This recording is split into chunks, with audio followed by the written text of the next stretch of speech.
इस गांव में अहमद नाम का लड़का रहता था। अहमद बहुत गरीब था, लेकिन दिल का बहुत सच्चा और ईमानदार था। हर सुबह वो मस्जिद की सफाई करता, नमाज के लिए पानी भरता और नमाज से पहले मस्जिद में खुशबू लगाता।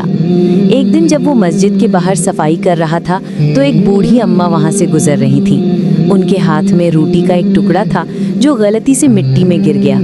अहमद ने तुरंत दौड़कर वो टुकड़ा उठाया, प्यार से मिट्टी झाड़ी और कहा, अम्मी, ये अल्लाह की नेमत है, इसे ज़ाया नहीं करना चाहिए। बूढ़ी अम्मा मुस्कुराई और बोली, बेटा, अल्लाह तुम्हें इस छोटे से नेक काम के बदले बहुत कुछ देगा।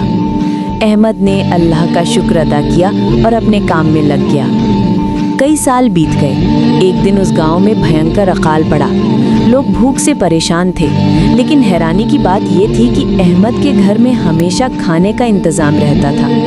एक रात अहमद ने सपना देखा। एक नूरानी चेहरा लिए बुजुर्ग उनके सामने आए और बोले, अहमद, याद है वो दिन जब तुमने अल्लाह की नेमत की इज्जत की थी? अल्लाह ने तुम्हारे उस नेक काम को कबूल किया और तुम्हारे रिज्क में बरकत डाल दी।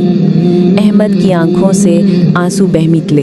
उसने सजदे में गिरकर कहा, ए अल्लाह, तू कितना रहम दिल है।